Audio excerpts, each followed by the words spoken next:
All right, guys.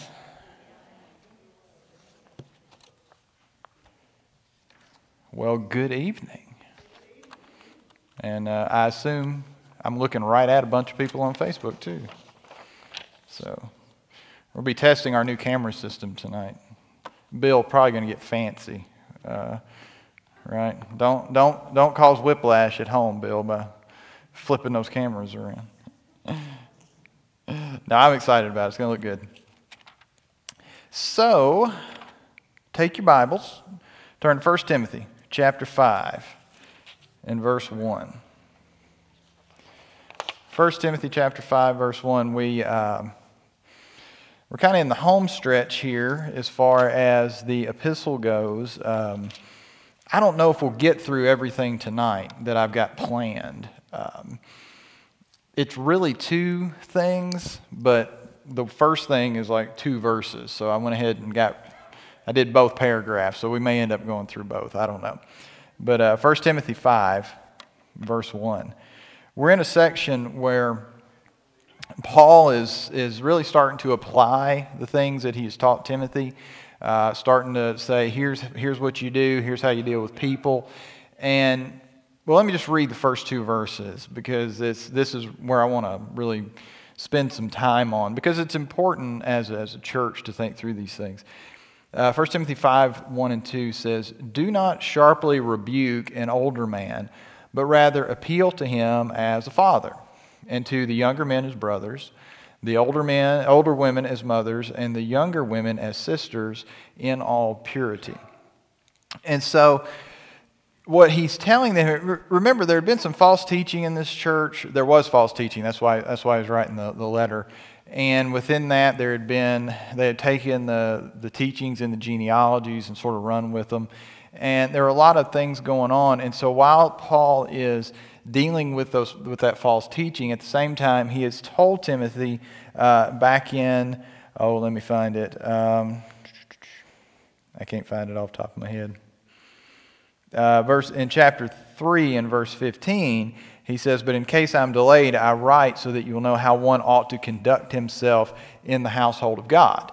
And so from that point on, beginning in chapter 4, he's starting to apply things. So when we get to chapter 5, verses 1 and 2, these verses are important for me. I think about these verses all the time because what it does, and it tells us how to relate to one another. And basically, we relate to one another as a family, the way a family would, because that's who we are. We're a family. So there in verse 1, he says, "Do not sharply rebuke an older man." The word for rebuke there is interesting. It comes from a root that means to strike. And so the idea is to not verbally assault.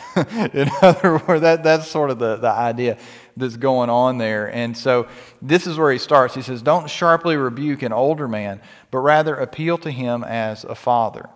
And so he starts to tell Timothy, and so he's instructing us too, is that the way we relate to one another within the church really depends on our age. And he's not even talking about spiritual maturity here. He's talking about actual age at this point. And so if you're talking to someone and say you're about the same age, then you can deal with them the way and talk and kind of, deal with issues, good and bad, whatever it might be, more like your siblings than anything. And so, guys around here who are my age or a little bit younger, a little bit older, we can kind of relate that way. But if someone's old enough to be your dad or be your mom, then you should treat them the way you want your dad or your mom to be treated. And this is a good thing. The reason that I think this is important, and it's really important for younger pastors, and remember, this is a pastoral epistle. This is written to a pastor. Younger pastors, of which I used to be. I'm not anymore. I'm not. I told you, every time I get my hair cut, it gets grayer. So I got my hair cut yesterday. It got grayer. Anyway, younger pastors, especially right out of seminary or in seminary, they're convinced beyond a shadow of a doubt that they know everything, right? It just happens. You have to decompress out of school. It just takes some time. And what will end up happening, and it doesn't happen all the time, but it's very easy to dismiss some of the older saints. And that's what happens. A lot of church conflict happens this way. Guys will come into a church and just, suddenly the senior adults feel like he doesn't care anything about them. He's not listening to them, and you've got a lot of issues that way. Well, I guarantee you he doesn't treat his mama that way, or his dad, or his grandmother, or his grandfather, and yet that's what he does to his congregation. And so that's why these verses need to be there as a reminder that, no, we treat people the way that God has put us into one another's life. So if you and I have come into, in the last 2 years, we've come into one another's life. So, I'm in my early 40s. If you're in your 70s, because, my dad just turned 70 in October, then I'm going to treat you the way I'd want somebody to treat my mom, treat my dad, in the way we would have a conversation, in the way we would have like a disagreement.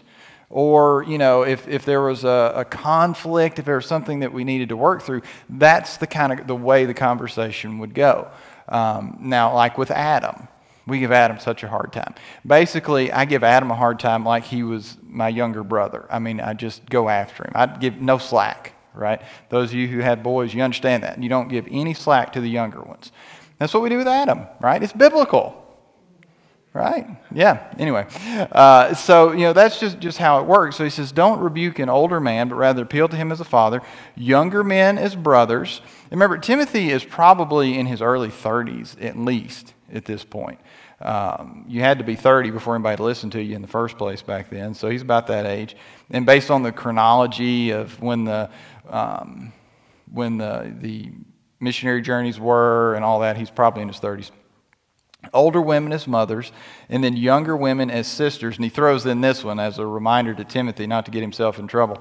And all pastors need to remember this, in all purity. And he's talking specifically about his, how he deals with younger females there in the congregation. We almost had an epidemic of guys 4 or 5 years ago that just one right after the other in Southern Baptist life. And in some other denominations, just just getting caught in affair after affair after affair. It's like they were dominoes. I mean, after a while, you weren't even surprised anymore, and it all came out within a year of one another. 4 or 5 prominent guys, it found out that they were involved in these things. So you've got to make sure that you do that and relate in all purity. So that's what he's reminding us of here, that when you and I are dealing with one another, whether it's out in the hallway, whether it's here in this room, whether you're in a committee meeting, if there's conflict, if there's not conflict, that's the idea. We're to relate to one another as family. And so what he does then is he immediately goes to a specific member of the family, and that is widows. And he gets real detailed as we go through this. And sometimes it's a little bit difficult to figure out exactly what he's talking about because he doesn't come right out and say it at times. He talks about putting a widow on the list. But then he doesn't actually explain what the list is. And so you got to begin to put things together. So let's walk through that and see what he's talking about. Verse 3, he says, honor widows who are widows indeed. And then he's going to explain what he means by that. So he says in verse 4, excuse me, but if any widow has children or grandchildren, they must first learn to practice piety in regard to their own family and make some return to their parents, for this is acceptable in the sight of God. Now, the language there's a little bit difficult to follow because you get some pronoun issues. The they there in verse 4, if you read it quickly, it sounds like he's talking about the widows. He's talking about the family. In other words, if a widow has children or grandchildren, those children and grandchildren are to provide for that widow and take care of them. Because what ultimately he's talking about in the early church was that if a woman was a widow and she didn't have any children or grandchildren or anybody. She was absolutely destitute. I mean, no Social Security. There was nothing they could do. And so what the church did was to provide for their livelihood. And so what he's telling them is what we have to make sure when we're taking care of this particular group of people within the church, we need to make sure that we're taking care of the ones that need it. And if they don't need it, then let their families do this so that resources are available to those who actually need it. Within our church and in a lot of churches, we have things like, benevolence committees or benevolence fund or, whatever it might be for the church, for members of the church. And so that's a similar kind of thing. But, there was nothing. If you were a widow and you didn't have any sort of safety net within your family, you were out on the street. It was very much a death sentence. So he says, if the families can take care of them, let them do it. Verse 5, he starts talking about the others. He says, now she who is a widow indeed, and who has been left alone. Okay, so she's left alone. The children or grandchildren aren't there. Has fixed her hope on God, and continues in entreaties and prayers night and day. So she's a godly woman. But she gives herself, so he mentions her. Sorry, I explained this poorly. Verse 5, he talks about who is a widow indeed. If you remember in verse 3, he talks about widows indeed. In verse 4, he talks about widows who've been provided for. He comes back to the widows he mentions in verse 3, where he says, now she is a widow indeed, who has been left alone, so no support, has fixed her hope on God, and continues in entreaties and prayers night and day. So this is the one that he's going to talk about that they're going to need to take care of. And he'll go into more detail in a minute. But then he talks about some others. Verse 6, but she who gives herself to wanton pleasure is dead even while she lives. He ends up talking about this when he talks about younger widows and how they ultimately should remarry, and he's going to call them busybodies and all this sort of thing as we come through. He doesn't really mince words in dealing with this. Verse 7, prescribe these things as well, so that they may be above reproach. But if anyone does not provide for his own, so now he's really reflecting back on verse 4, if anyone does not provide for his own, especially for those of his household, he has denied the faith and is worse than an unbeliever. You remember when Jesus was dealing with some of the Jewish leaders that they had this thing called Corban. You got to read through the Gospels. And what they would do was they would declare their stuff Corban. I don't remember the root and where it comes from, but basically they wouldn't provide for their parents. They wouldn't take care of them. And Jesus called them out on that. And so Paul here is saying something very similar to Timothy. He says, if the kids and the grandkids don't take care of that widow that's in their family, then they're horrible people. In fact, there's a good chance that they're demonstrating that they're lost because they're not living, they're not providing in a godly way. Because how can you tell if somebody's saved? Well, you can't look at them and say, oh yeah, this is a saved person because of this or that. All you and I can do is look at works. And the best we can think, okay, this is a godly person, this is an ungodly person, and kind of judge fruit. In other words, that we have that sense of of looking at one another. Here he's saying, if you don't take care of those people that you can take care of, then you're worse than an unbeliever, because ultimately you're hindering the church. Because the church has limited resources. Remember, the early church was not wealthy. They had some wealthy people in it, and some churches were wealthier than others. But like the founding church of Christianity, the church at Jerusalem, was so poor that the other churches in the New Testament took up an offering for it. And you remember, Paul took it with him to them. So, they were all struggling financially. And so if people could be provided for outside of the church, they needed to be. So Paul's saying, make sure if you can take care of those widows in your family, you do it. So now he's going to talk about the ones that they do put on the list. Verse 9, a widow is to be put on the list. So this is the list where the church provides for their needs, takes care of their livelihood, only if she is not less than 60 years old. So in other words, you got to be 60 or older, having been the wife of one man. And the idea there is a faithful wife. It's the same phrase, but in the feminine as what they say about a pastor. This was, a pastor in chapter 3 was a one-woman man. This is the exact same phrase, but it's a one-man woman.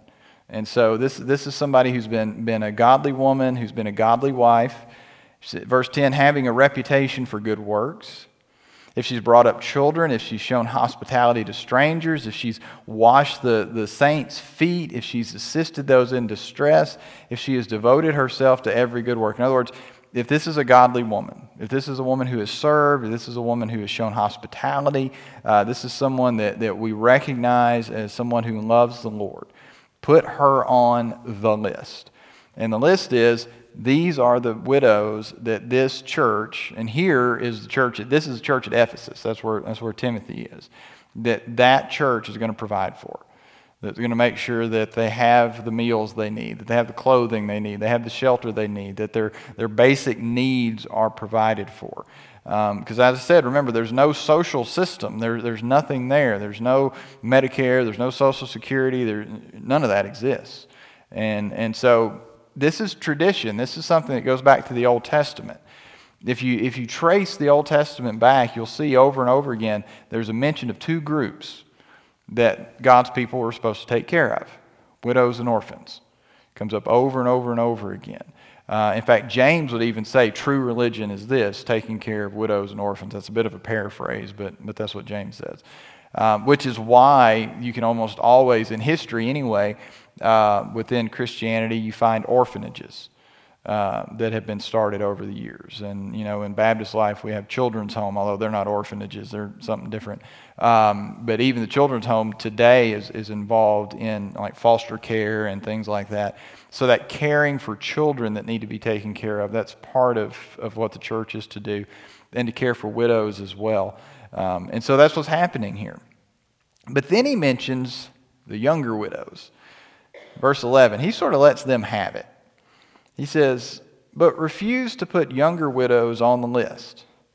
For when they feel sensual desires in disregard of Christ, they want to get married, thus incurring condemnation, because they have set aside their previous pledge. So he's going to tell them in a minute to get married. So he's not condemning the fact that they're married. What he's going to condemn is that when they get on the list and they're provided for, these younger widows that he's talking about end up just becoming busybodies and gossips, and it just becomes a disaster. So he says, don't put them on the list. Verse 13, at the same time, they also learn to be idle as they go around from house to house. And not merely idle, but also gossips and busybodies, talking about things not proper to mention. Therefore, I want younger widows, so remember the age, it was that you had to be at least 60 to be on the list. I want younger widows to get married, bear children, keep house, and give the enemy no occasion for reproach. Apparently in Timothy's church there in Ephesus, they had a group of younger widows, and they were just not living for the Lord. They were just going from house to house. All their needs were provided for, and they were just, yakking and gossiping and causing all kinds of trouble. And Paul says, don't put them on the list. That they're not. They need to get married again and go on. So, people didn't live as long. There's a lot more widows and widowers back then probably, so they needed to be taken care of. There was an opportunity there. So he mentions the younger ones. Verse 15, he continues. For some have already turned aside to follow Satan. So some in this church had gotten really out of whack. I mean, they'd really gotten off course and were living a life completely contrary to the Scripture. And then he says in verse 16, if any woman who is a believer has dependent widows, she must assist them, and the church must not be burdened. So he kind of reiterates what he said earlier, so that it may assist those who are widows indeed. We don't really deal with this much. This is really specific to the first century church.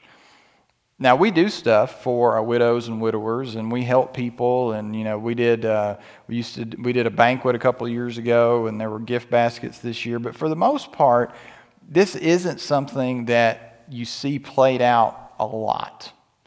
Every now and then, you'll have one or two, even men and or women who in the church that are completely alone. Their means of support are just nil, and the church helps take care of them. That's right. We have a benevolence fund. When church members need financial help, and that we've helped them. And just even in my short time here, there's been several times where people have needed financial assistance, and we've been able to step up and help them. That's part of what we do. It's important as the body of Christ. But this idea of having this big group of people, these specifically the widows, that we're responsible for, is really a first century idea. It went on a little bit after that, but it's something that because of our country and because of Social Security and Medicare and all that sort of stuff, we don't have to worry about it as much. So what we need to make sure is that these folks who are alone, who are widows who have not remarried, that they're okay, that they're taken care of, that everything's going, is okay with them. That's why our deacon ministry is so important, as they, reach out to these ladies and our widowers as well, and as we reach out to them and see how they are. Because what it comes back to, and what I wrote for this paragraph is simply this: we're to treat one another like family. And you're not going to, kick Granny out on the street because Grandpa died. I hope you're not. That's not how that works. And so we're to care for one another, and we're to support one another, and we're to do it as brothers and sisters in Christ. And so here's what that means. If there's church conflict, and I hope there's not, this is a hypothetical. Let's say there's a particular issue, some issue of conflict in our church. Like somebody's really upset that I've started wearing purple ties. Okay? That's a big deal, right? So everybody's upset because the preacher's been wearing purple ties because that's an LSU color and they're from Louisiana and nobody good comes from Louisiana. I don't know. I'm just making stuff up as I go. I know we've got folks from Louisiana probably. So if a guy who's younger than me comes to me and starts yelling and screaming and really being critical of my purple ties, my conversation with him is going to be different than the conversation that if somebody in their 70s or 80s comes to me and starts telling me about my purple ties. I'm going to deal with a younger guy as I would with a younger brother. And I'm going to, it's going to be much more of an equal thing, and even more than that, I may say, hold on, stop, listen to what I'm telling you. That person in their 70s and 80s comes to me, I'm going to treat them like I would my grandmother or grandfather. I'm going to listen to them. I'm going to encourage them. Now, I'm going to explain to them why I'm doing what I'm doing, but they're going to know that we're going to have the same conversation about the same thing, but it's going to look different because of that relationship. And so it's important for us to remember that when conflict does come. So people need to be respected. They need to be treated correctly, like family, in the right way. If you treat your family badly, don't do that. In a godly way. That's how God has placed us together, because that's who we are. We are the family of God. The church I grew up in, how churches have traditions. And I don't know if you grew up like this. During the welcome time, at some point during the welcome time, they would start singing the same song every week. And that's kind of everybody's cue to know it's time to start making your way back to your seat. And for us, it was I'm so glad I'm a part of the family of God. I'm sure a lot of churches did that. And that was a reminder every week of who we are. And that's how we're to relate to one another as brothers and sisters in Christ. And so just keep that in mind as you have conversations, as you help people, as you deal with one another. And it's something I think about all the time because, I interact with, the whole congregation, both folks who are a lot younger and folks who are a lot older. And so, I run the gamut here. And so I have to keep that in mind as we talk about things and as we deal with things, and to deal with them in the right way, and to hear people and to meet them where they are. So it's just interesting, things that we don't necessarily think about much that can be so important in our relationship with one another, just showing respect and recognizing who we are in Christ, and treat one another like family. So, all right, well, that is 1 Timothy 5, 1 through 16. next week, we're going to get into, he's going to start talking about elders and start talking about pastors and some things in that. So here's what we're going to do. We're going to, for those of you who are watching, we're going to do what we do every week, and that is we're going to log off here in just a second. But thank you for being here with us tonight. If you have any questions about any of this or anything you want to say, I'm going to see if Bill will put it up there. You can email me, john@mycbcc.org. Is it up there, Bill? All right, you can see it on the screen. Y'all can go look later. But anyway, give me an email, and I can answer any questions. But thank you for being here. Oh, let me say this while I've got everybody, while you guys are on Facebook and you guys are in the room. Next Tuesday night, so the day before the inauguration, at 7 p.m. If you can be here, be here. If you can come online, come online. We're going to have a time of prayer for our nation. The inauguration is the next day. And so just be here about 7 o'clock or log in about 7 o'clock. We won't be here too long, maybe 30 minutes or so. But just a time set aside. That way people give people time to be off work and they can log in. But 7 o'clock next Tuesday night, we'll have a time of prayer for our nation. We'll pray for ourselves, pray for revival, pray for spiritual awakening, pray for our leaders, pray for safety during the inauguration the next day. And so that'll be, so next Tuesday night, if you can't be here, and we'll open the doors about 6:30 or so, be sure you log in on Facebook to be a part of that. So for those of you watching, we're going to log off now, and then we'll go into our prayer request time. But thank you all for being here.